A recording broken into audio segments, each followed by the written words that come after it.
बिस्मिल्लाहिर्रहमानिर्रहीम, अस्सलाम वालेकुम, गुड मॉर्निंग, खुश आमदीद एक बार फिर से आपको सिटी एट 10 में। मैं हूं आपके साथ सीमल हाशमी। और अभी प्रोग्राम ऑन एयर होने से पहले अक्सर मैं और रिपोर्टर गप्पे मार रहे होते हैं, लेकिन जिस दिन आमिर भाई हों उस दिन गप्पे ज़्यादा लग रही होती हैं। तो अभी वो मुझे कह रहे थे कैफ़ीन की आदत हो गई है तुम्हें, क्योंकि मैं कॉफ़ी के सिप भर रही थी और वो इस चीज़ को एंजॉय कर रहे थे। अस्सलाम वालेकुम आमिर भाई, वेलकम आपको शो में खुश आमदीद कहेंगे। मैंने कहा अक्सर हम बातें करते करते मैं ऑन एयर चली जाती हूँ, तो आज मैं बता ही दूँ कि हम क्या बातें कर रहे थे। इसी के साथ जी नाज़रीन, आज के प्रोग्राम का बाकायदा आगाज़ करेंगे और आपको पता है कि बाकायदा आगाज़ हम एक अच्छी बात से और ख़ुसूसी दुआ से करते हैं। हर दिन एक नेकी का सेगमेंट शामिल करेंगे। व नसल्ली अला रसूलिहिल करीम, अम्मा बाद। आज मुझे रसूल अकरम सल्लल्लाहु अलैहि व आलिहि वसल्लम ने जो आयतुल कुर्सी के फ़ज़ाइल बयान किए, मेरे जी में आया कि मैं उसे आप हज़रात के सामने बयान करूं। अल्लाह के नबी सल्लल्लाहु अलैहि व आलिहि वसल्लम ने इरशाद फरमाया, जिस घर के अंदर एक दफ़ा कोई शख्स आयतुल कुर्सी की तिलावत करता है, तो अल्लाह के नबी सल्लल्लाहु अलैहि व आलिहि वसल्लम ने फरमाया, उस घर में 30 दिन तक सलासीन यौमन 30 दिन तक शयातीन दाखिल नहीं हो सकते। और अल्लाह के नबी सल्लल्लाहु अलैहि वसल्लम ने फरमाया 40 दिन तक ना कोई जादूगर मर्द और ना कोई जादूगर औरत उस घर में दाखिल हो सकती है, ना जादू का असर हो सकता है। और क़ुरबान जाओ रसूल अकरम सल्लल्लाहु अलैहि व आलिहि वसल्लम के फ़रमान पर आपने अली रज़ी अल्लाह ताला अन्हु से फरमाया, या अली, ए अली, इस आयतुल कुर्सी का वजीफ़ा, ये आयतुल कुर्सी अपने बच्चों को भी सिखा, अपने घर वालों को भी सिखा। इसलिए मेरे भाइयों, आज का हर आदमी शिकायत करता है जिन्नात की, जादू की। तो इस रिवायत में अल्लाह के नबी सल्लल्लाहु अलैहि व आलिहि वसल्लम ने जादू का इलाज इरशाद फरमा दिया। अल्लाह मुझे भी आपको भी इस पर अमल करने की तौफीक अता फरमाए। आमीन सुम आमीन। और इसी दुआ के साथ हम आगे बढ़ेंगे और मौसम की सूरत हाल की तरफ देखते हैं। जी, एक कन्फ्यूजन हो गई है, मुझे तो हो गई है। बहरहाल आज सुबह जब मैं आ रही थी, ठंड ऑब्वियसली जब से दिसंबर आया है सर्दी की शिद्दत में तो इजाफा हो ही गया है, लेकिन अब सुबह में धुंध नज़र आती है। अब वो धुंध है कि स्मॉग है हमें पता नहीं लग रहा, क्योंकि सर्दी पड़ना शुरू हो गई। तो आमिर भाई से ही पूछ लेते हैं, आमिर भाई धुंध है या स्मॉग है? मुझ समेत बहुत से लाहौरी कन्फ्यूज हो गए। स्मॉग है। स्मॉग है, धुंध नहीं है। स्मॉग है, सर्दी के साथ स्मॉग है। देखिए बात समझें, अगर अभी तक आपने जो फसलें जलाते हैं उनको नहीं रोका, बहुत सारी फैक्ट्रीज जो हैं वो कोयला जला रही हैं इस वक्त भी, और बहुत सारे जगहों पर ऐसा ईंधन तैयार किया जा रहा है जिससे रबड़ को पिला के बनाया जाता है। तो मुझे बताएं, इसको मैं फोग कैसे कह दूँ? फोग हमने देखी है लाहौर में उतरती, और वो बड़ी मज़े की होती थी, बादलों की जल्दी छटती। ये ठीक क्या जरा, ये थोड़ी सी थिक है। बिल्कुल सही कह रहे हैं। फरीहा बाहर मौजूद हैं, फरीहा से भी जान लेते हैं कि इस वक्त सूरत हाल क्या है। कुछ बेहतर हुए हैं हालात या अभी भी जो है वो धुंध, स्मॉग धुंध में इसलिए भी कह रही हूँ क्योंकि मोटरवे भी बंद थी और ट्रैफिक को धुंध के बायस जो है वो रोक दिया गया था और सर्टेन पॉइंट्स पर मोटरवे पर ट्रैफिक बंद कर दी गई थी। फरीहा बताइएगा आपके पास अपडेट्स क्या हैं? जी सीमल, अगर आज हम बात करें शहर लाहौर के मौसम के हवाले से, तो लाहौर में जो सर्दी का है आगाज़ शुरू हो गया। दिसंबर का महीना भी शुरू हो गया, जिसकी वजह से जो सर्दी है उसमें इजाफा देखने को नज़र आ रहा है। शहरी जो है वो मौसम को एंजॉय कर रहे हैं। इस वक्त लाहौर का जो दर्जा हरारत रिकॉर्ड किया जा रहा है वो 15 डिग्री सेंटीग्रेड है, जबकि कम से कम दर्जा हरारत जो है वो 11 डिग्री सेंटीग्रेड तक जाने का इम्कान है। जहाँ पे मौसम में सरमा का आगाज़ हो चुका है, शहरी मौसम को एंजॉय करें, वहीं दूसरी जानिब जो फ़ज़ाई आलूदगी है उसमें कमी देखने को नहीं नज़र आ रही। माहिरीन का कहना है कि शहरी जो है वो मौसम को तो एंजॉय कर रहे हैं, लेकिन एहतियाती तदाबीर पर भी अमल करें। इस वक्त जो शहर का एयर क्वालिटी इंडेक्स रिकॉर्ड किया जा रहा है वो 396 है, जो लाहौर के लिए बहुत ज़्यादा अनहेल्दी है। लाहौरियों को चाहिए कि गैर ज़रूरी तौर पर घरों से ना निकलें, मास्क का इस्तेमाल करें और सन ग्लासेस का इस्तेमाल करें। तभी माहिरीन का कहना है कि शहरी जो है वो आउटडोर एक्सरसाइज जो है वो बिल्कुल ख़त्म कर दे और गैर ज़रूरी तौर पर अपने घरों से ना निकले, जबकि हवा में जो नमी का तनासब है वो फरीहा, बहुत शुक्रिया आपका, और आपने ये कन्फ्यूजन दूर कर दी। वाकई में ये स्मॉग है, क्योंकि 396 एयर क्वालिटी इंडेक्स जो है वो रिकॉर्ड किया जा रहा है। और आमिर भाई आपकी बात बिल्कुल ठीक थी, और ये क्लियर करना लाहौरियों के लिए भी बड़ा ज़रूरी है, क्योंकि एक तरफ हम ये भी कह रहे हैं कि मौसम बेहतर है तो लोगों को लग रहा है ये फॉग है और आप इसको एंजॉय करें। मास्क के बगैर आप बाहर निकल आएंगे, सांस, नज़ला, जुकाम, खांसी की बीमारी। ये बिल्कुल आपको मेरी आवाज़ से लग रहा होगा कि गला ख़राब है। आज सुबह जब मैं मस्जिद गया तो सब लोग ये शिकायत कर रहे थे। फिर मौलाना साहब ने दुआ भी कराई कि अल्लाह करे बारिश हो जाए। स्कूल छोड़ने गया आमना को, तो उसको मैंने कहा रास्ते में देख रहा मौसम बारिश कब है, अगले 10 दिन भी बारिश नहीं है। बिल्कुल, ये हमारे रिपोर्टर भी हमें यही अपडेट दे रहे हैं जी, बारिश अभी नहीं है।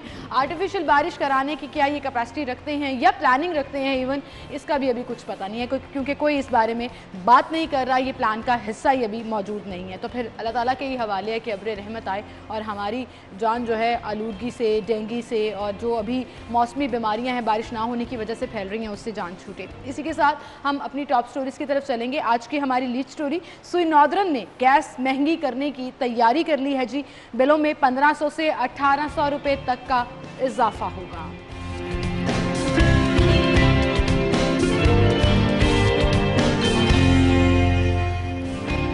पंजाब हुकूमत का बड़ा फैसला, बल्दियाती इंतखाबात इलेक्ट्रॉनिक वोटिंग से कराने का फैसला।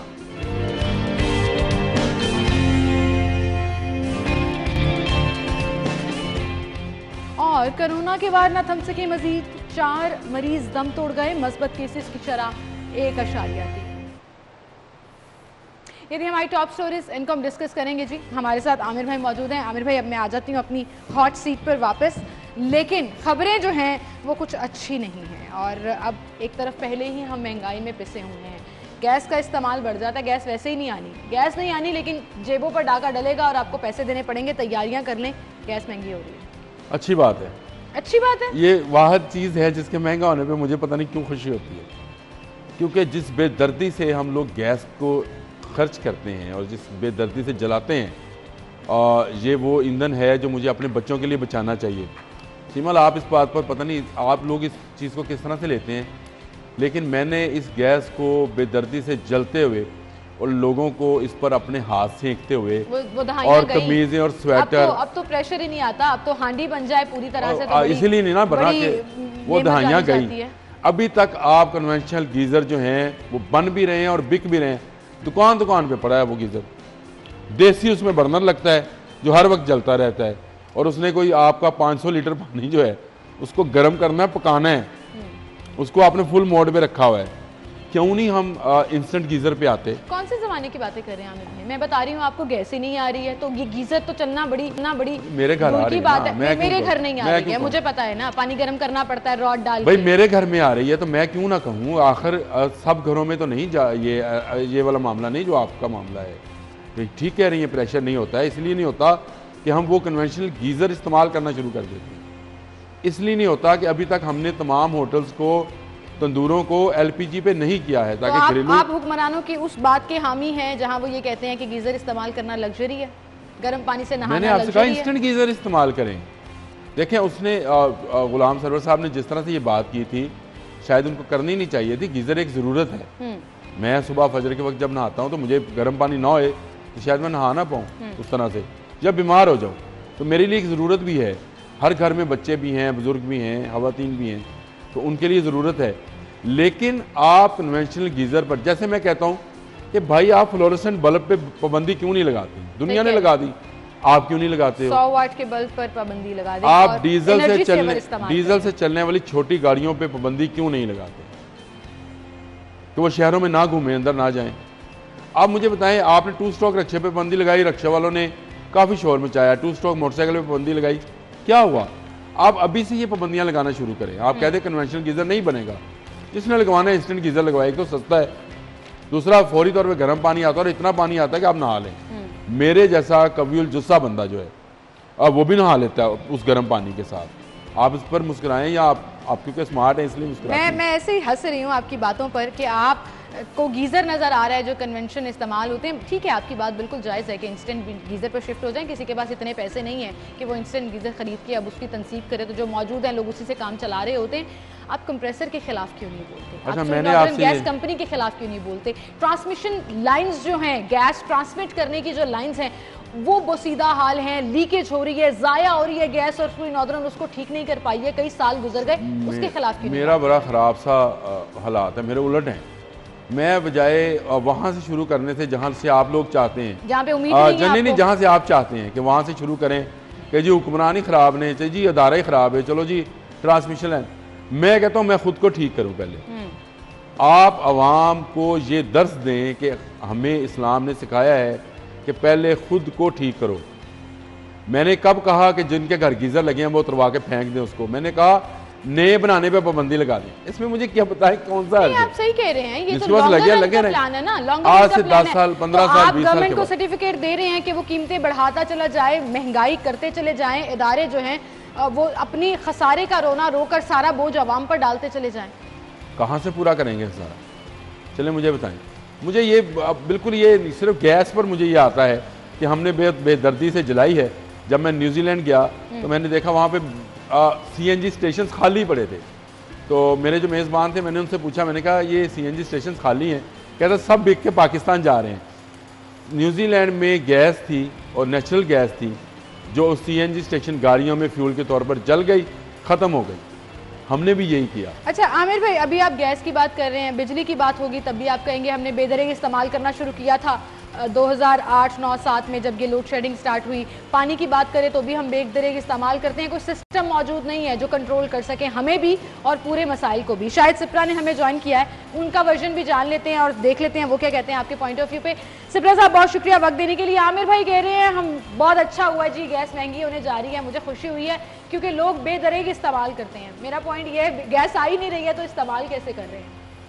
हाजी साहब घर में 2 कमाने वाले हैं, इनको तो फर्क नहीं पड़ता। जिस घर में 1 कमाने वाला होगा उनको जरूर फर्क पड़ेगा। exactly. बात यह है कि अगर आप हुकूमत की बात करें तो हुकूमतों का काम रिलीफ देना होता है, ना कि आप उनको किसी उस तरफ धकेलें कि उनका आम जो मामला है जिंदगी और पूरी तरह मुतासिर हो जाएं।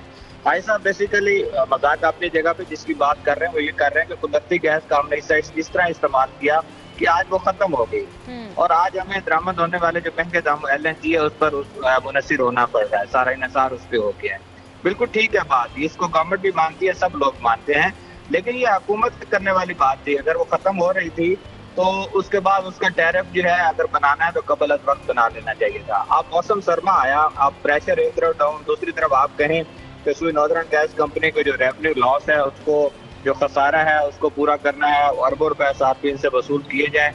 तो कल देखें उन जो पिटीशन फाइल की गई थी SNGPL की, उस पर समाअत हुई और चेयरमैन ओगरा की जानिब से बड़े आसान अल्फाज में कह दिया कि हम जो SNGPL की जो दरखास्त है इसको सपोर्ट करेंगे। इसका क्या मतलब है कि आप कीमतें बढ़ाने जा रहे हैं जी। आप गैस की कीमत में इजाफा करने जा रहे हैं।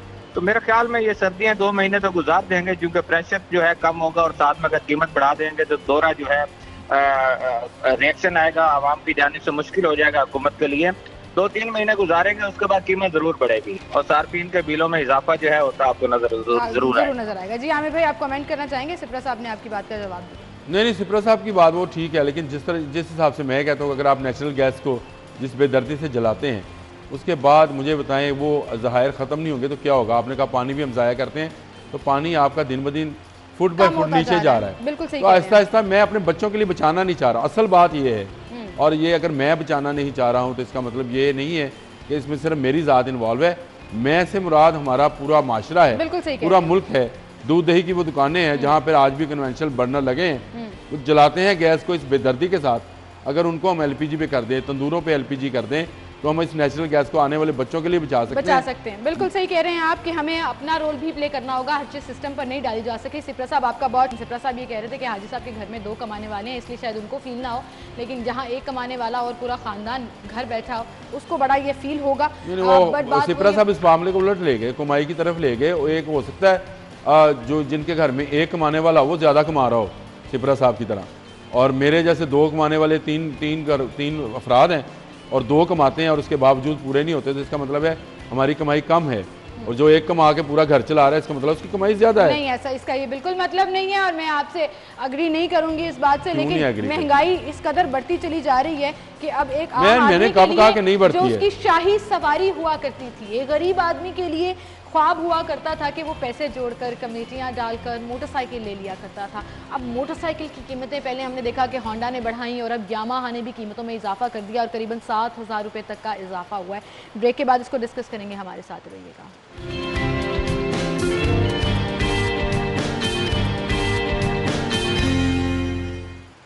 Welcome back. एक बार फिर से आपको खुशामदीद कहेंगे। गुफ्तगू का सिलसिला हम आगे बढ़ाएंगे। महंगाई हम डिस्कस कर रहे थे आमिर भाई, और एक तरफ जहां हम जिक्र करते हैं कि यूटिलिटी बिल्स, जिसमें बिजली, गैस, पानी कीमतों में मुसलसल इजाफा हुआ है with the period of time, खाने पीने की चीज़ों से लेकर इस्तेमाल की चीज़ों तक हर चीज़ में महंगाई नज़र आ रही है। बात तो आपकी सही है, महंगी हर चीज़ है। और हम लोग सोचते हैं कि यार अब वो गरीब आदमी जो जिसको कपड़े मिल जाते थे अपना तन ढांपने के लिए, सवारी मिल जाती थी मोटरसाइकिल उसको कहीं आने जाने के लिए, वो सभी गया। पब्लिक ट्रांसपोर्ट का जो हाल है वो आपको भी पता है, मुझे भी पता है, आप भी ट्रैवल करती हैं, मैं भी करता हूँ इसी शहर के अंदर। पब्लिक ट्रांसपोर्ट नाम को नहीं है, चिंची का राज है इस मुल्क के, इस शहर के अंदर।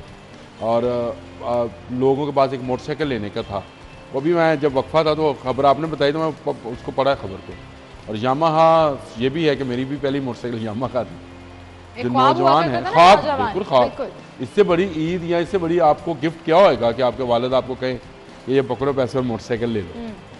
अब जो लोग वैगनों में, बसों में सफ़र करते थे नौजवान, वो मोटरसाइकिल ले लेते थे। और लड़कों की मौजें हुआ करती थी कि अब वो इंडिपेंडेंट हो जाएंगे, जहाँ जाना है अपनी बड़े बड़े स्टाइल बनाते थे मोटरसाइकिल के। हाँ, चले गए, वो कहते यही थे जी घर का सौदा सेल्फ ला के दिया करेंगे, मोटरसाइकिल ले दें। लेकिन असल में तो इंजॉयमेंट थी।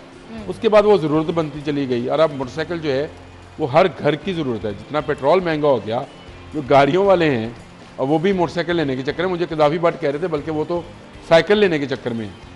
मुझे साइकिल मिल जाए, मैं साइकिल में दफ्तर आया करूँ, मेरे पास मोटरसाइकिल का पेट्रोल अफोर्ड करने के पैसे नहीं। बिल्कुल सही कह रहे हैं आप। पेट्रोल जितना महंगा हुआ, अब मोटरसाइकिल वालों ने भी बहाना ढूंढा कि डॉलर की कीमतों पर चली गई, पेट्रोल की कीमतों पर चली गई, महंगाई बहुत है। 7,000 रुपया, मुझे बताइए कैसे जस्टिफाई है? बिल्कुल। और इससे पहले तो मैं परेशान हो गई थी जब होंडा ने अपनी बाइक्स की कीमतें इशू की थी और कीमतें बढ़ा दी थी। अब उसके पेश नजर ज़ाहिर है बाकी हाथी के पाँव में सबका पाँव, होंडा क्योंकि बड़ी कंपनी है। गाड़ियों को तो अब हाथ भी नहीं लगता, सोचना तो दूर की बात है ना, गाड़ियां तो आपकी बिल्कुल ही पहुंच से बाहर हो गई हैं। इस पर हम बात करेंगे जी। मुल्क की मईशत किस तरफ जा रही है? हालात ये हैं कि आपको यकम को खुशखबरी सुनाई जाती है कि पेट्रोल की कीमतें बरकरार रहेंगी, जबकि आलमी मंडी जिसका सहारा ले लेकर आप कीमतें बढ़ाते रहे, 1.5 साल की कम तरीन सतह पर मौजूद है। 70-72 के करीब डॉलर के करीब जो है वो फी बैरल मिल रहा है। और आपने कीमतें कम करने की बजाय बरकरार रखी, आवाम पर बड़ा एहसान किया, लेकिन उसका नतीजा क्या है कि चीज़ें मुसलसल महंगी ही हैं, क्योंकि पेट्रोल डायरेक्टली और इनडायरेक्टली लिंक करता है हर चीज़ की कीमत पर। इस पर हम बात करेंगे जी। माहिर मुआशियात प्रोफेसर डॉक्टर कैस असलम हमारे साथ मौजूद हैं। डॉक्टर साहब, बहुत शुक्रिया वक्त देने के लिए। डॉलर ऊपर जा रहा है, पेट्रोल की कीमतें बरकरार रख के आवाम पर एहसान तो कर दिया हुकूमत ने, लेकिन उसके असरात नज़र नहीं आ रहे। सब्जियां, फल, घी, आम इस्तेमाल की चीज़ें जो हैं वो मुसलसल महंगी होती चली जा रही हैं। जी डॉक्टर साहब, आप तक आवाज़ आ रही है?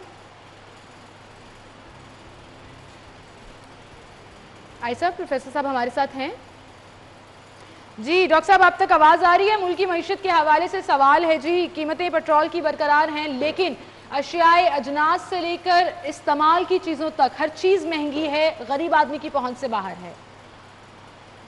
जी, बात यह है कि पहली बात तो यह है कि गवर्नमेंट की, स्पेशली प्रोविंशियल गवर्नमेंट की जो मैकेनिज्म है प्राइस कंट्रोल का, वो फेल हो गया हुआ है। और शायद सिर्फ फेल नहीं हो गया, वो अपनी रिश्वतें भी बीच में डाले बैठे हैं, जिससे लोगों की, जिससे ना सिर्फ महंगी चीज़ें मिलती हैं, मिलावट ज़्यादा मिल रही हैं लोगों की। गरीब आदमी को वो क्वालिटी नहीं मिल रही जिस क्वालिटी पे अमीर आदमी को मिलती हैं। दूसरी बात यह है कि जब आप दालें और अनाज और चीनी इंपोर्ट करेंगे और डॉलर महंगा होगा, तो फिर वो सारी चीज़ें महंगी हो जाएंगी ऑटोमेटिकली, क्योंकि डॉलर में आप खरीद रहे हैं। तीसरी बात यह है कि जब आपकी कैपेसिटी ही नहीं है मुल्क में उतना प्रोड्यूस करने में, जितनी पॉपुलेशन बढ़ गई है, जितनी पॉपुलेशन की डिमांड बढ़ गई है, तो नेचुरली फिर चीज़ें महंगी होंगी। चौथी, जो पेट्रोल आपने महंगा कर दिया, जो टैक्स आपने लगा दिए हैं, वो चीज़ों को महंगा करते हैं। तो जब ये चारों पांचों चीज़ें इकट्ठी हो जाएंगी तो अमीर आदमी को बहुत ज़्यादा फ़र्क इसलिए नहीं पड़ा कि वो इनसे पैसे बना रहा है, उनमें जैसा आपके प्राइम मिनिस्टर कहते हैं कि वो माफिया है, असल इफेक्ट तो गरीब आदमी या मिडिल क्लास को पड़ रहा है, जिनकी इनकम नहीं बढ़ रही, जिनकी इनकम बढ़ने की अपॉर्चुनिटीज़ नहीं बढ़ रही, जिसके बरक्स जो है कीमतें 11% पे चली गई है, इन्फ्लेशन सिर्फ नवंबर में खुद मान गई गवर्नमेंट। तो ये बहुत अच्छी सिचुएशन नहीं है। लेकिन डॉक्टर साहब, गवर्नमेंट के खुद मानने से क्या होता है जब तक इकदामात नहीं किए जाएंगे? आपने बड़ा राइटली पॉइंट आउट किया, सिर्फ महंगाई नहीं है, गिरां फरोशी भी है, मुनाफाखोरी भी है, जिसका जहां दाव लग रहा है वो या तो क्वालिटी के ऊपर कॉम्प्रोमाइज कर रहा है या प्राइस के ऊपर कॉम्प्रोमाइज कर रहा है। तो फिर गवर्नमेंट की रिट के ऊपर सवालिया निशान है। जी, सवाल आपने बड़ा अच्छा लफ्ज बोला है, रिट। असल सवाल ये है कि गवर्नमेंट है क्यों, गवर्नमेंट ये टैक्स लेके क्यों जिंदा है? हमारे टैक्स से गवर्नमेंट जिंदा इसलिए होती है कि वो हमारे मसले हल करे, गरीब आदमी को सपोर्ट से। और अगर महंगाई ही है और उसके बरक्स मिनिस्टरों के को मुफ्त पेट्रोल, मुफ्त घर, मुफ्त खाना मिलेगा, तो फिर ये चोरी है, गरीब आदमी की जेब से लिया जाता है और फिर सरकारी अफसरान और मिनिस्टर्स ऐश करते हैं। So it is bad governance. और सिर्फ बैड गवर्नेंस नहीं है, मैं इसको यहाँ माफ़ नहीं करूँगा, ये क्रिमिनलिटी है। ये बहुत ज़रूरी है कि इन चीज़ों पे टैक्स कम कर दिया जाए। बहुत ज़रूरी है कि इन चीज़ों को की प्रोडक्टिविटी मुल्क के अंदर बढ़ाई जाए, जो जॉब भी क्रिएट करेगी, इनकम भी क्रिएट करेगी और अनाज भी पैदा किया जाए। सिर्फ किसान को कर्जा दे देने से चीज़ें नहीं हल होती। क्या सलीम साहब, पहले तो अस्सलाम वालेकुम, आपके मैं सलाम करना चाहता हूँ।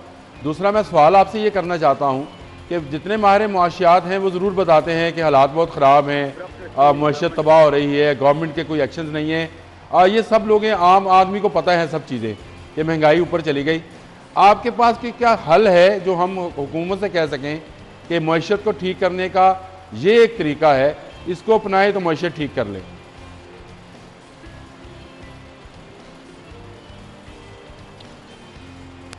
राब्ता मुनक़ता हो गया आमिर भाई, और ये जवाब वो नहीं दे सके।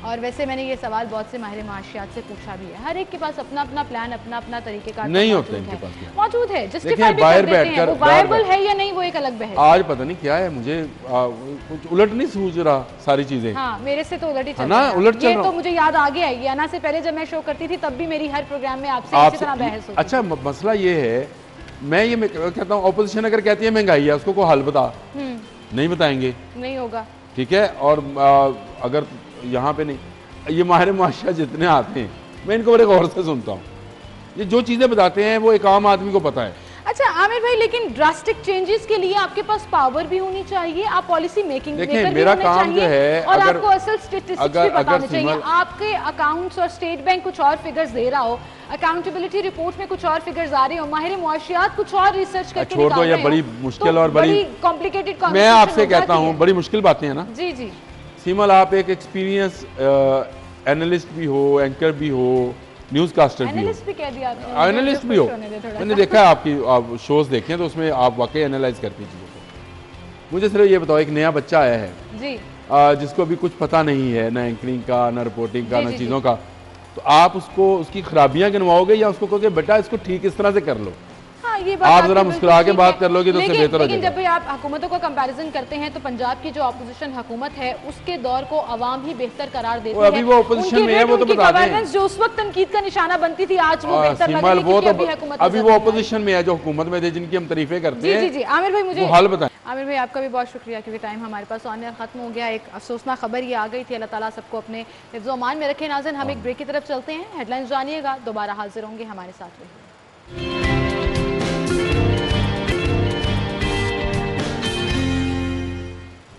वेलकम बैक, एक बार फिर से आपको खुशामदीद कहेंगे। नाज़रीन, अक्सर हम कोशिश करते हैं कि कुछ ऐसे सोशल इश्यूज़ डिस्कस करें, कुछ ऐसे सोशल स्टिग्मास को यहाँ पर लेकर आएँ और डिस्कस करें, ताकि हम ना सिर्फ अवेयरनेस लोगों को फैला सकें बल्कि बता सकें कि सोसाइटी कितनी आगे निकल गई है और हम अभी तक उन्हीं दकियानुसी रवायात और उन सोशल नॉर्म्स के चक्कर में अपनी ज़िंदगी तबाह कर लेते हैं। और जी हाँ, मैं बात कर रही हूँ जहेज़।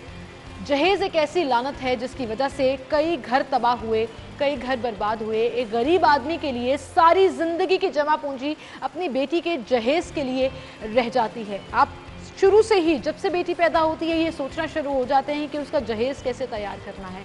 और आज 21वीं सदी में भी बाकायदा लिस्टें दी जाती हैं, डिमांड्स की जाती हैं और फिर लड़की वाले जो है वो उसे पूरा करने पर मजबूर हो जाते हैं। जहेज सिर्फ मटेरियलिस्टिक चीज़ें नहीं होती हैं, वो पैसे की मद में भी होते हैं, वो आराइश की मद में भी होता है कि शादी में अपने खाना कैसे देना है, कैसे ट्रीट करना है, किसको कितने गिफ्ट्स देने हैं। ससुराल में पूरा टेचीज़ भर कर जाएंगे और सबके लिए कपड़े और ज्वेलरी और गिफ्ट्स से लदा पदा जो एक सामान का ट्रक है वो लड़की के साथ जाएगा तो ही लड़की की इज्जत होगी।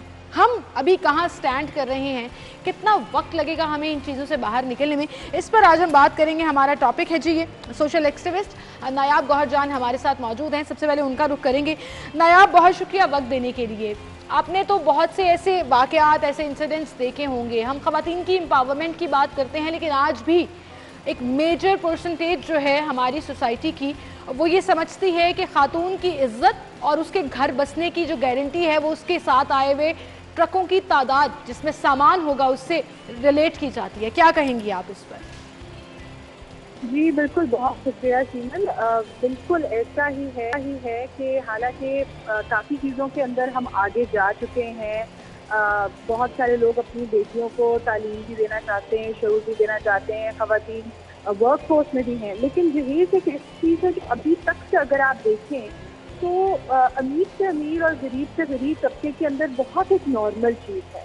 और मैं ये कहूँगी कि इसकी शक्ल बदल गई है, लेकिन फिर भी जो है ये है अपनी रूह की मतलब उसी तरह बरकरार है। क्योंकि जैसे आप देखें कि अब जो कुछ पढ़े लिखे खानदान है वो एक मुख्तलिफ अंदाज से मांगते हैं। वो ये कहते हैं कि जितनी आपकी खुशी है, हम तो जहेज के लालची नहीं, जितनी आपकी खुशी है वो आप कर दें। लेकिन ये बेसिक प्रेशर जरूर होता है कि शादी कम से कम जो बेटी का कमरा और उसका फर्नीचर और ये सारी चीजें जो है वो बेटी के माँ बाप ने करनी है जी। तो मेरे ख्याल में ये एक साइकिल है अनफॉर्चुनेटली। इसी तरह पूरा जो सिस्टम है फिदरसरी का उसमें साइकिल चलते हैं। कोई भी उससे जो बेचारी खातून उसको तोड़ती है या जो माँ बाप उसको तोड़ते हैं उनको डर ये होता है कि इसका फिर जो खमियाजा है वो उनकी बेटी को ना जो है वो भुगतना पड़े। तो इसलिए इसको तोड़ना भी, इससे निकलना भी बहुत मुश्किल है, बिकॉज माँ बाप प्यार के अंदर डरते भी हैं। बिल्कुल सही कह रहे हैं आप, डरते भी हैं। और नायाब आपने ये बड़ा अच्छा पॉइंट रेस किया, ये हमेशा ससुराल की डिमांड नहीं होती है, ये माँ बाप का एक डर भी होता है कि हमारी बेटी खाली हाथ जाएगी तो उसकी इज्जत होगी या नहीं। और फिर लड़कियों का स्टैंड भी होता है। मैं समझती हूँ लड़कियों को भी अपने आप को अवेयर करने की ज़रूरत है, थोड़ा मेच्योर करने की ज़रूरत है कि इन चीज़ों से सोसाइटी में या ससुराल में उनकी इज्जत नहीं होगी, उनके अपने कंडक्ट, उसके अपने रवैये और रिश्तों को ट्रीट करने के हवाले से होगी। जी बिल्कुल, मेरे ख्याल में देखें definitely at the end of the day हर किसी का जो किरदार है और जिस तरह से वो रिश्तों को निभाते हैं उसी के ऊपर बेस तो उसी के ऊपर होना चाहिए। मसला सिर्फ ये होता है कि खौफ ये होता है कि उसकी जो स्टार्टिंग है एक नए घर के अंदर वो खराब ना हो जाए और उसको पहले चंद महीने और पहले कुछ साल ये ताने ना सुनने पड़े कि वो खाली हाथ आई और कुछ नहीं करना है।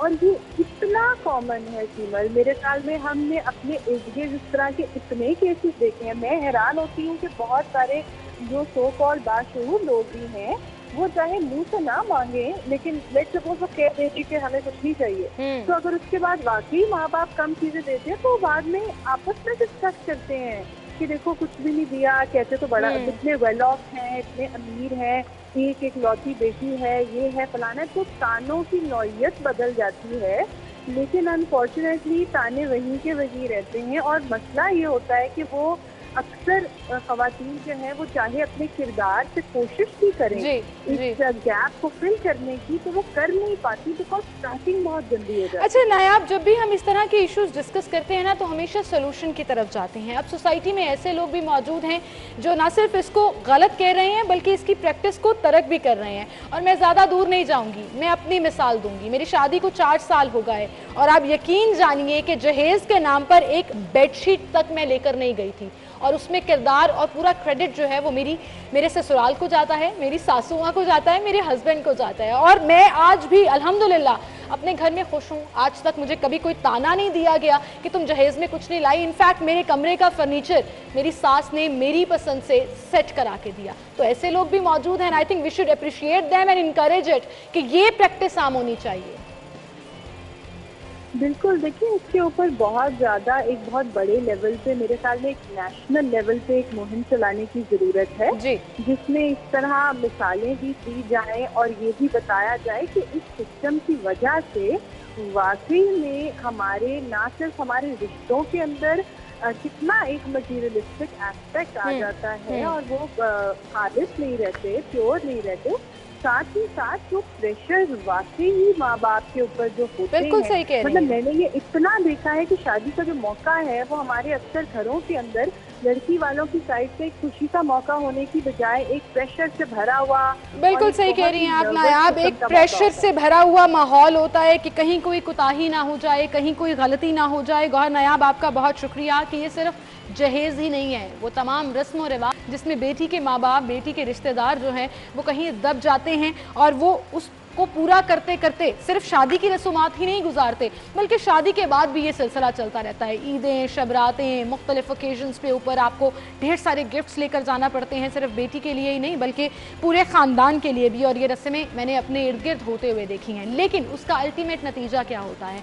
फिर आपकी शादी पनप नहीं पाती। डाइवोर्स रेशो हमारी सोसाइटी में बढ़ती चली जा रही है। कहीं ना कहीं उसकी बड़ी वजह जो है, जब हम मईशत को डिस्कस करते हैं कि महंगाई बहुत ज़्यादा है, वहीं पर ये डिमांड्स जो ससुराल वालों से की जाती हैं और अगर वो पूरी ना हो तो तलाक हो जाती है। हम अपनी फैमिली कोर्ट्स में इस तरह के कितने मनाजर देखते हैं, इस पर हम बात करेंगे। हमारे साथ हमारे सीनियर रिपोर्टर शाहीन अतीक मौजूद हैं। अस्सलाम वालेकुम शाहीन साहब। जी वालेकुम सलाम। शाहीन साहब, बड़ा टची टॉपिक है ये, हमारी सोसाइटी का एक ऐसा नासूर है जिसे ख़त्म होना चाहिए। फैक्ट्स एंड फिगर्स बताइएगा कि फैमिली कोर्ट्स में क्या सूरत हाल है। इस तरह के इंसिडेंट्स जहेज़ की वजह से आप इतने सालों से कवर कर रहे हैं सेशन जज अदालत में, फैमिली कोर्ट्स में जहेज़ की वजह से कितने घर तबाह होते हैं और अगर खुदा ना खासा जब डाइवोर्स हो जाती है तो फिर दोबारा से वो लिस्टें आती हैं कि हम जहेज़ में ये लेकर आए थे, हमें वापस किया जाए। जी, इस वक्त जो सिविल अदालतें हैं यहाँ पर फैमिली अदालतों के अंदर मुकदमात जो तलाक के हैं, खर्चे के हैं और जहेज़ के हैं, उनकी तादाद में दिन ब दिन इजाफा होता जा रहा है। रोज़ाना 10 से 15 केस हैं जो खर्चे के लिए और तलाक के लिए यहाँ पर ख़वातीन की तरफ से जो है वो दायर किए जा रहे हैं और अदालतों में दावे ज़्यादा होने की वजह से 22 के करीब अदालतें जो हैं वो सेशन कोर्ट में बना दी गई हैं और ख़ास तौर पर जो गार्डियन अदालतें थी जहां पर बच्चों के केसेस चलते थे, उनको भी सेशन अदालत की तरफ से बाकायदा जो है वो अख्तियारात दे दिए गए हैं कि वो तलाक और खर्चे के दावे जो हैं उस पर जो है वो समाज जो है वो कर सकते हैं। इस वक्त अदालतों में अदालतें भरी पड़ी हैं और ख़वातीन यहाँ पर आती हैं, उनको तलाक हो जाती है। जब वो जहेज़ के लिए अदालतों में रजू करती हैं तो अदालत में जो मुख्तलिफ हरबे जो है वो इस्तेमाल किए जाते हैं। अक्सर ख़वातीन यहाँ पे रोती हुई देखी जाती हैं जिनका कहना यह है कि जहेज़ ना मिलने की वजह से हमारा घर जो है वो ख़त्म भी हुआ लेकिन हमें वापस ही नहीं मिल रही, कब्जा करके लोग बैठे हुए हैं। ये केसेस जो है वो यहाँ पर जो है वो चल रहे हैं। इसके अलावा जो सिविल अदालतें हैं वहाँ पर जब ये इनमें झगड़े होते हैं उनमें वजह यही बताई जाती है कि बेरोजगारी, जहेज़ ना मिलना, घर में पूरी ना पड़ना और ससुराल रिस्पेक्ट करना, ये वो तमाम मामलात हैं जो आपने देखे भी हैं अदालतों में, ख़ानदानों को लड़ते हुए, बिछड़ते हुए, टूटते हुए। इस पर हम मज़ीद बात भी करेंगे कि साइकोलॉजिकली हम इसको कैसे कंट्रोल कर सकते हैं, स्टैंड कैसे ले सकते हैं, वो नर्व, वो एनर्जी कहाँ से लाएँ कि आपने स्टैंड ले लेना है कि ये गलत है और मैंने नहीं करना। एक ब्रेक के बाद उसको डिस्कस करेंगे।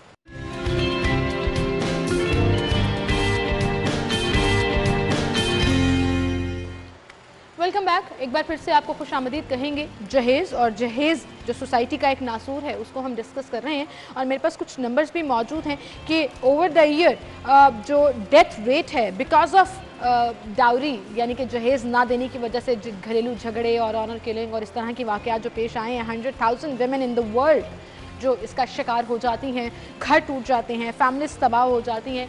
कैसे इसको रोका जा सकता है, ख़ास तौर पर जब हमारा इस्लाम हमारा प्यारा दीन इस्लाम भी इस चीज़ की इजाज़त नहीं देता और ना ही ऐसी कोई रस्म, ऐसी कोई रवायत हमें माजी में कहीं नज़र आती है। तो इस पर हम बात करेंगे। साइकोलॉजिस्ट ताहिरा रुबाब साहिबा हमारे साथ मौजूद हैं। अस्सलाम वालेकुम जी, क्या हाल चाल है? बिल्कुल ठीक, थैंक यू। ये टॉपिक मेरे दिल के बड़ा क्लोज है जी, और मैं हमेशा जब भी इस पर शो करती थी तो मैं सोचती थी कि मैंने एक मिसाल कायम करनी है, और अल्हम्दुलिल्लाह अल्हम्दुलिल्लाह अल्लाह ताला ने मुझे कामयाब किया कि मैंने अपने तौर पर ये एक मिसाल कायम की। कैसे हम इसको आम कर सकते हैं, कैसे छुटकारा पा सकते हैं इस? सिमर, बड़ी खूबसूरत बात आपने की है कि आपने खुद से ये डिसाइड किया हुआ था कि मैंने ये करना है, बट लाइक कि नहीं कर सकती थी। हाँ, नहीं करना है। हाँ, ये नहीं, मे बी आप अपना एक, हो सकता है कोई ऐसे सर्कमस्टेंसेस आ जाएं जब आप ना कर पाए, मगर आपकी नीयत जरूर थी कि मैंने करना जरूर है ये, मैं किसी ना किसी हद तक इसको इम्प्लीमेंट करवाऊंगी। इंपॉर्टेंट जो चीज़ मैं समझती हूँ कि यहाँ पे जो एक बिहेवियरल चेंज की ज़रूरत है वो हमारे ऑफकोर्स मेल और फीमेल दोनों जो youngsters who are just going to be newly married, उनकी शादी होने वाली है, उनके लिए बेसिकली ये एक नया जिसको आप कहेंगे एक लर्निंग होनी चाहिए कि जहेज़ जो है वो नहीं लेना। मगर अनफॉर्चुनेटली हमारे यहाँ पे हम ये देखते हैं अब ये है कि जहेज़ सिर्फ, जैसे आपने पहले बड़ा खूबसूरती से पॉइंट आउट किया कि जहेज़ is not only bed shed क्या है, सारे सामान क्या आ रहा है। अब हम देखते हैं एग्जैक्टली, अब हम बाकायदा तौर पे इस सारी चीज़ों में, जैसे हम पहले financial status of a boy भी देखते थे, अब एक लड़की का भी देखा जाता है जस्ट बिकॉज ऑफ दिस के जी उन्होंने इस चीज़ को जो है वो ये करना है कि वो लेके क्या आएगी उसकी, यानी उसकी भी एक वो जो उसको कहते हैं ना आप असेसमेंट की जाती है कि एक्चुअली ये फाइनेंशियली कितनी स्ट्रॉन्ग है, इसके पीछे कितना स्ट्रॉन्ग सारा बैकग्राउंड है और ये लेके क्या आएगी, ये एक्सपेक्टेशंस होती हैं। And over the years I have observe this कि ये बहुत ज़्यादा कॉमन हो चुका हुआ है। ये पहले तो चलो एक जहेज जाता था और वो बच्ची के साथ एक रस्मन चली जाती थी, और पूरे सामान घर का, घर सेट, वो घर सेट हो गया एग्जैक्टली। यहाँ तो आप सास, नंदे, देवरानी, जेठानी के गोल के सेट जा रहे हैं, झुमके दिखाए जा रहे हैं जी हमें बेटे के ससुराल वालों की तरफ से ऑनेस्टली। और ये एक माइंड सेट है बेसिकली, जो कि मैं समझती ये हूँ कि हमारा इतना पढ़े लिखे होने का कोई फ़ायदा नहीं है अगर हम वही चीज़ें जो कि पहले से प्रवेल करती आ रही थी, जिसको हम कहते हैं हिंदुआना रसूमात हैं जी, अगर हम उन्हीं को प्रैक्टिस करते जा रहे हैं तो दैट मीन्स कि हमने कॉलेज और यूनिवर्सिटी में भी जाके कुछ सीखा नहीं, और अगर हमने सीखा तो फिर हम उसको स्टैंड नहीं कर सके कि भाई जी मुझे ये नहीं करना। मेरे ख्याल में यहाँ लड़की और लड़के का रोल सबसे इम्पॉर्टेंट आता है कि लड़की अपने फैमिली को ये एजुकेट कर सकती है कि जी आप मेरे लिए जो रिश्ता देखें वहाँ पे ये बात आप लोग पहले से क्लियर करें कि भाई ये बातें हैं, हम लोग इस तरह से चीज़ों को जो है वो करेंगे और ये हमारी बेटी की तरफ से लेता नहीं है। और ताहिरा साहिबा, मैं समझती हूँ कि ये वो ट्रेंड है जो हमारे अर्बन एरिया से शुरू होना चाहिए, फिर जाकर कहीं रूरल एरियाज में डिफरेंस आएगा। पढ़े लिखे लोग ये डिफरेंस ला सकते हैं, बिल्कुल, लेकिन कैसे ला सकते हैं? एजुकेशन, इतने अमीर भरे भरे घर, फिर भी आपको चाहिए गरीब से गरीब तक एक आदमी की जिंदगी भर की जो कमाई है वो इस पर लग जाती है कि मैंने बेटी की शादी करनी है, और उससे मुराद क्या, वो जहेज है। सिमल, बिल्कुल यू आर एब्सोल्युटली राइट। और अभी जैसे आपने कहा ना अमीर घर, मैंने देखा है कि शादी शायद अब एक कंपेनियनशिप से ज़्यादा एक बिजनेस डील बन चुकी हुई है बेसिकली। बिल्कुल एक ऐसा कॉन्ट्रैक्ट है जिसमें आपने मुझे क्या दिया, मैंने आपको क्या दिया। ये ज़्यादा इंपॉर्टेंट हो चुकी हैं चीज़ें, बजाय इसके कि हम ये बात करें कि आपने एज ए फैमिली कैसे ग्रो करना है, एज पार्टनर आपने एक दूसरे के साथ कैसे चलना है। वो वैल्यूज़ जो कि मेरे ख्याल में एक रिलेशनशिप को जिंदा रखने के लिए ज़रूरत होती है, उसको हमने डीफोकस कर दिया हुआ है। मटीरियलिस्टिक चीज़ें हमारी सोल्यूशन की तरफ जाए, क्योंकि ये इशू एग्जिस्ट करता है and I think everybody can feel that pain. हमारे इर्द गिर्द जो ये लोग सुनते हैं, एक तो लड़कों को स्टैंड लेना होगा, कहीं ना कहीं उन्हें सोचना होगा कि हमें अपनी बीवी के अलावा कुछ नहीं चाहिए, वो बेटी दे रहे हैं, ये बहुत बड़ी बात है, बहुत बड़ी बात। आप ये देखें, कोई अपने जिगर का टुकड़ा आपको दे रहा है, उसने 20-25 साल उस बच्ची पे इन्वेस्ट किया है, पढ़ाया लिखाया, उसको इस काबिल किया कि कल को अपने हस्बैंड के साथ स्टैंड कर सके, अगर कोई बुरा टाइम आए वो उसके साथ खड़ी हो सके, चाहे वो जॉब ना करे मगर इमोशनली उसको सपोर्ट कर सके, मॉरली उसको सपोर्ट कर सके, तो ये इन्वेस्टमेंट है। And at the same time मेरे ख्याल में ये एक चीज़ जो है एक्चुअली बात जो है ना सिमल, मैं ये समझती हूँ कि जो हमारी सासें हैं ना, जो हमारी यानी वो एज के ऊपर एक चीज़ एक अम्मी और दूसरी अम्मियाँ जो है बेसिकली, अगर हम किसी तरह से उनको चेंज कर पाएंगे तो शायद हम ये चेंज लेके आ पाएंगे। क्योंकि आपने देखा है कि हमारा सिस्टम इस तरह का है कि लड़की अगर ये बात कर भी दे कि जी मैंने नहीं लेना, तो उसकी उस बात को उतना ज़्यादा वेटेज जो है पेरेंट्स भी नहीं देते, क्योंकि पेरेंट्स को कहीं ना कहीं ये लगता है कि हमारी बेटी की इज्जत जो है वो उस घर में उस तरह से जाके नहीं होगी। और फिर इसके साथ जहेज के साथ लड़की के अपने ससुराल में कॉन्फिडेंस का भी बड़ा एक एलिमेंट शामिल है कि वो बड़ी कॉन्फिडेंट होती है कि इस घर में जो भी चीज़ होती है वो मेरी इस्तेमाल, यानी उसमें भी एक एरोगेंसी वाला एक एलिमेंट जो है वो आता है। और फिर हम ये देखते हैं उस जहेज पे बाद में वो जहेज पे लड़ाइयाँ भी बहुत होती हैं, बहुत सारे ऐसे कॉम्प्लिकेशंस हो रहे होते हैं। शादी के साथ क्या लेकर आए, हाँ। ये सिलसिला यहाँ रुकता नहीं है। फिर होता ये है कि सारी जिंदगी माँ बाप मेहनत मजदूरी या अपनी कमाई जो है वो खर्च करते रहते हैं ताकि बेटी का घर बसा रहे। और वो कैसे ईदें आती हैं, शबरातें आती हैं, पहला बच्चा पैदा हो गया तो पूरा बयान लेकर आएंगे। हर इवेंट के ऊपर आपको बेटी के साथ साथ पूरे ससुराल वालों को खुश करना है। Absolutely right you are pointing out. और हमने ये भी देखा इवन समटाइम्स जब शोहर ये चीज़ें घर बसाने के लिए, मैं समझती हूँ कि माँ बाप शायद इतने ज़्यादा बेचारे बर्डन हो जाते हैं इस चीज़ के लिए कि बच्चे की तो चलो हमने ये देखा है कि पैदाइश भी उनके घर जाके जो है वो होनी है। एंड इट लुक्स लाइक, अगर हम इस पिक्चर को इस तरह से देखें कि जैसे बेटी ब्याहने के बाद भी वो जिम्मेदारी माँ बाप की ही रहती है और वो शोहर जो है उस तरह से चीज़ों को जो है केटर करने की कोशिश नहीं कर रहा। लेकिन हम फिर ये एजुकेशन आम कैसे करें? हम ये एजुकेशन आपके कॉलेज यूनिवर्सिटीज में स्पेशल सेमिनार्स बिल्कुल होने चाहिए। गवर्नमेंट लेवल पर कोई ऐसा सिस्टम होना चाहिए क्योंकि कानून तो मौजूद है और अगर आप उसको रिपोर्ट करें तो जाहिर है आपको उसकी रोकथाम भी है कि एक लिमिट है, परसेंटेज है जिससे ज्यादा आप बेटी को नहीं दे सकते। बिल्कुल बट नोबडी ये कॉन्ट्रैक्ट होता है जो चलता है। बिल्कुल इसी तरह से है। और अनफॉर्चुनेटली मैंने इसके ऊपर इवन पेरेंट्स से बहुत सारे टाइम पे ये चीज़ें सुनी है, देखें जी बेटी है उसको देना तो होता है, हम कौन सा उसके ऊपर कुछ एहसान कर रहे हैं। यानी ये जो मैं समझती हूँ कि वो जो गलत बातें हमने नॉर्मलाइज कर ली हुई है ना, अपनी जिंदगी का हिस्सा बना ली हुई हैं।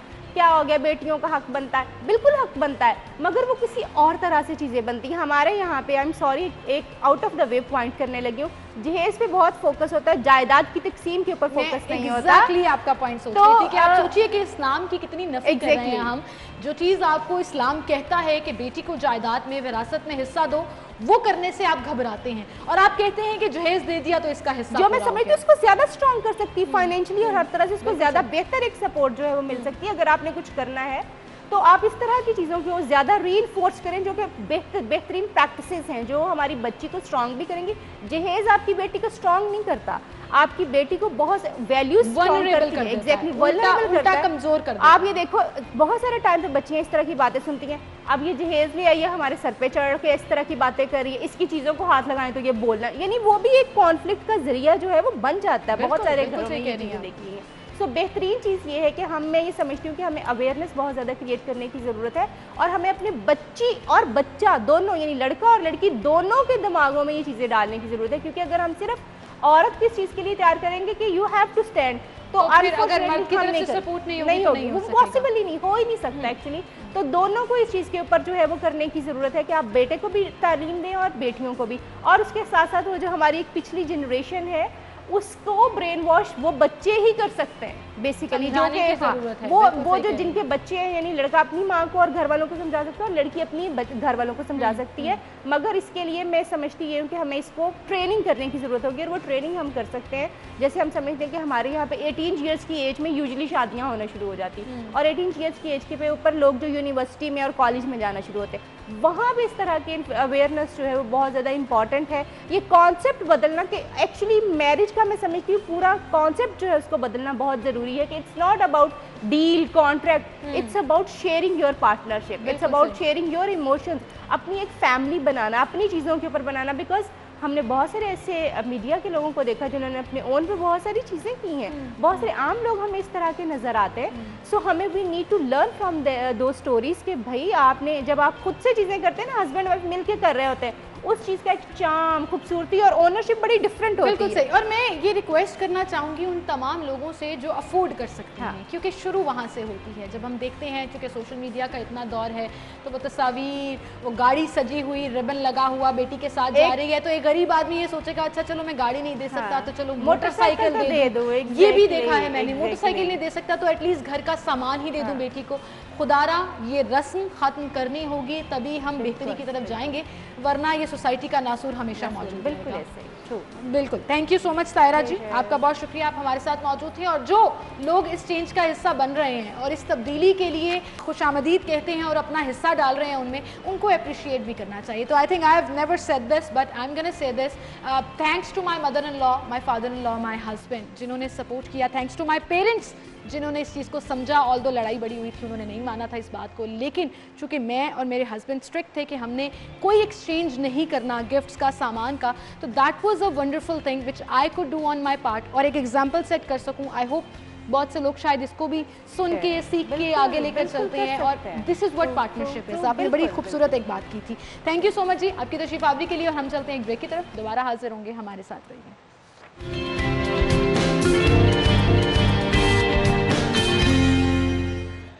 वेलकम बैक, एक बार फिर से आपको खुशामदीद कहेंगे। नाज़रीन, जब भी हम बात करते हैं कि ख़वातीन को स्ट्रॉन्ग करना है, उनको स्टैंड लेना है, तो हमेशा एम्पावरमेंट की बात आती है। और यकीन जानिए कि कोई औरत मार्च या वुमेन राइट्स का एजेंडा नहीं है, ये वो स्टांस है जो हमें अपनी सोसाइटी में आम करना है। और ऐसी बहुत से मिसालें हमारी सोसाइटी में मौजूद हैं जो ना सिर्फ एम्पावर्ड हैं, अपना काम कर रही हैं, मुख्तलिफ फील्ड से रिलेटेड भी हैं और अपने घर को भी बेहतरीन तरीके से चला रही हैं। और ऐसी मिसालें और इंस्पिरेशन जो है वो आपके लिए बेहतरी का बायस भी बनती हैं और आप खुद में सोचने पर मजबूर हो जाते हैं कि कैसे चेंज करना है। तो हमारे साथ स्टूडियो में ज़ेबा नाज साहिबा मौजूद हैं जो अपना बिजनेस भी रन करती हैं, पॉलिटिक्स में मुस्लिम लीग काफ के साथ एफिलिएटेड हैं, पार्टी इलेक्शन भी लड़ चुकी हैं, सीनियर नायब सदर लाहौर टिकट होल्डर भी हैं, NA 131 से रहनुमा काफ लीग। ज़ेबा नाज साहिबा को हम खुशामदीद कहेंगे। अस्सलाम वालेकुम। वालेकुम अस्सलाम। बहुत शुक्रिया आपकी तशरीफ आने के लिए। हम ख़वातीन एम्पावरमेंट की बात करते हैं और आप जैसे लोग जो पॉलिटिक्स भी कर रहे हैं, बिजनेस भी संभाल रहे हैं, घर भी देख रहे हैं, ये बड़ी इंस्पिरेशन, कैसे मैनेज करती हैं आप ये सारा? बिस्मिल्लाहिर्रहमानिर्रहीम। पहले तो आपका बहुत शुक्रिया कि आपने एक ऐसे ख़वातीन के मौजू को चूज़ किया जो कि आजकल बहुत अहम इशू है और इतना इशू हैवी है कि आप जब तक इस पे डिस्कस नहीं करेंगे, आवाम तक आपकी बात नहीं पहुंचेगी, तब तक समझ नहीं आती बाज़ लोगों को। इसलिए सबसे पहले तो मैं ये कहना चाहती हूँ कि ये जो जब चौधरी परवेज़ इलाही साहब का कि पंजाब में बरस रोज़गार थे और इनकी वज़ीर थे और जहेज़ लेने और देने का और मांगने वालों का, और इसके लिए एक एक्ट बनाया गया था जिस पे अगर अमल दरामद पूरी तरह हो जाता, ना को जहेज़ मांगने के लिए बहस करता और ना को देने के लिए करता। असूली तौर पे निकाह जो है ये मस्जिद में किया जाना चाहिए था, क्योंकि ये सारे मामला जो आजकल इतने अखराजात और इस कदर ये शोर शराबे है, अपने आप को नुमाइश करने के लिए लोग हर काम करते हैं। ये नहीं देखते कि आपके पास अगर पैसा है तो आप अपनी शोहरत को कितना ज़्यादा उजागर कर लेते हैं। लेकिन उन लोगों को भी देखें जिनकी बेटियां बूढ़ी हो जाती हैं और उनकी बेटियों को ना जहेज़ देने के लिए होता है, ना खाना देने के लिए होता है और ना ही उनकी को केयर कर सकता है। लेकिन उनके लिए हमें ये चाहिए कि कम से कम ये जहेज़ की लानत को ख़त्म करना चाहिए था और ये हमें ये खत्म होना चाहिए। अच्छा, कैसे सिस्टम इम्प्लीमेंटेशन करा सकता है, क्योंकि कानून तो मौजूद है जी, बिल भी पास हुए वो तमाम चीज़ें मौजूद हैं, इम्प्लीमेंटेशन कैसे होगा, कैसे आप मेक श्योर आप पॉलिटिशियंस, ख़वातीन पॉलिटिशियंस जो हैं ये रोल प्ले कर सकती हैं कि हम अपनी सोसाइटी में चेंज लेकर आएँ? हम इस तरह चेंज कर सकते हैं कि ख़वातीन जितनी ज़िम्मेदार हैं, जितने तरीके से वो काम करती हैं, जिस तरीके से हम उनके साथ शाना बशाना मर्दों के इतनी, लेकिन उनको उनकी उसके मुताबिक उनको उजरत नहीं मिलती। मैं कहती हूँ कि ख़वातीन को उजरत उनके मुताबिक मिलनी चाहिए। ख़वातीन जिस तरीके घरों को भी संभालती हैं, बिजनेस भी करती हैं, बच्चे भी पढ़ाती हैं, घर गृहस्थी भी संभालती हैं, इसमें ख़वातीन को हमें चाहिए कि कम से कम ये सारी चीज़ों को मेंटेन करके चले। और कार्रवाइयाँ जितनी आजकल देखे औरतों पे कितने तशद्दुद हो रहे हैं, बिल्कुल सही, कोई आवाज़ उठाता नहीं है, या तो उनको दबा दिया जाता है, घर वाले दबा देते हैं कि ये बाहर निकलेंगी तो ये लोगों के सामने आएंगी, तो लिहाजा इनको घर में ही कवर करके बैठा दिया जाए। लेकिन आवाज़ उठानी चाहिए, ज़रूरी उठानी चाहिए। जब तक औरत आवाज़ नहीं उठाएगी, अपने दफा के लिए आवाज़ नहीं उठाएगी, तब तक कोई उसके लिए नहीं सुनने वाला। सही कहा है आपने। आजकल की औरतों को हम कैसे इंपावर कर सकते हैं? एजुकेशन के ऊपर हमने बहुत फोकस किया कि वो तालीम हासिल कर, लेकिन उसके बाद उस तालीम को घर पे कहीं एक फ़ाइल में दबाकर सर्टिफिकेट की सूरत में रखने के बजाय उसका इस्तेमाल अगर करें तो शायद वो हालात कुछ और बेहतर हो जाए। देखें, ख़वातीन को हमें घर से एक तरबियत देनी चाहिए। बच्चियों को घर से माँ बाप एक तरबियत देते हैं। घर की गोद जो है बच्चियों के लिए माँ की गोद होती है। जब माँ बच्ची को तरबियत बेस बना के देगी कि बेटा आपने स्कूल जाना है, आपने किसी से डरना नहीं है, आपने किसी की बात सुनते हुए उस पर एक्शन लेना है, अगर कोई आपके साथ गलत बात करता है तो आपको रिएक्ट क्या करना चाहिए, ये तरबियत वो है जो आपको घर से मिलती है। जो बच्चे बाहर निकल के जो काम करते हैं उनके लिए उनके अंदर विल पावर होनी चाहिए, मुकाबला करना चाहिए। और ये ज़रूरी है कि ये पूरी तलीम और तरबियत में ये चीज़ शामिल होनी चाहिए। और मेरे ख्याल से आजकल ख़वातीन पढ़ाई लिखाई करने के बावजूद हम पाकिस्तानियों के अंदर एक कैटेगरी है, एक रख रखाव आ जाता है। उसमें ये चीज़ें हैं कि जब तक आप मुकाबला नहीं किसी के साथ भी करेंगे तब तक कोई अगले बंदे, जब आप किसी के साथ चलते हो तो वो आपको समझता है ये औरत है, इसकी बात को छोड़े मर्द बात करता है। तो ये औरत में खुद विल पावर होनी चाहिए अपने आप को मनाने की। मैं एक सियासतदान भी हूँ, मैं एक बिजनेस भी करती हूँ, मैं एक घर गृहस्थी भी चलाती हूँ और मुझे पता है कि मैंने सुबह अगर घर से जाना है मैंने कितने लोगों को मिलना है और मैंने क्या क्या काम करने हैं। अभी जैसे कंटोनमेंट बोर्ड के इलेक्शन थे, हम डोर टू डोर गए और हर घर में जाके ख़वातीन के भी मसाइल सुने, मर्दों के मसाइल भी सुने। हम समझते हैं कि अब मर्दों के मसाइल नहीं है, मर्दों के भी बहुत सारे मसाइल हैं। तो हम बार दफ़ा ये सोचते हैं कि यार मर्द जालिम है, लेकिन मर्दों के बहुत से मसाइल हल हो जाएंगे अगर वो अपनी ख़वातीन को एम्पावर करने के लिए अपना रोल प्ले करेंगे और उनको इज्जत देंगे। तो आप यकीन जानिए कि दोनों गाड़ी के पहिए जब गाड़ी स्मूथली चलती है, हम महंगाई का रोना रोते हैं और अगर घर में सिर्फ एक कमाने वाला हो और खाने वाले 4 हों तो मुश्किल हो जाता है। लेकिन अगर आप अपने साथ खड़ी अपनी पार्टनर को स्ट्रॉन्ग कर देंगे तो यकीन जानिए हालात बिल्कुल मुख्तलिफ। बिल्कुल ये बात आपकी बिल्कुल सही है। ज़ेबा जी बहुत शुक्रिया आपका, आपकी तशरीफ आवरी के लिए। Good luck for all the assignments you have, politically भी और अपने बिजनेस वाइज भी। आप जैसी एग्जांपल्स जो हैं वो ख़वातीन को सोचने पर मजबूर करती हैं कि हम घर से बाहर निकलेंगे तो कामयाब भी हो सकते हैं और बेहतर लाइफ भी चूज़ कर सकते हैं। इसी के साथ आपसे हम इजाज़त चाहेंगे, इंशाल्लाह कल सेम टाइम पर मुलाकात होगी। अपना ख्याल रखिएगा, अल्लाह हाफ़िज़।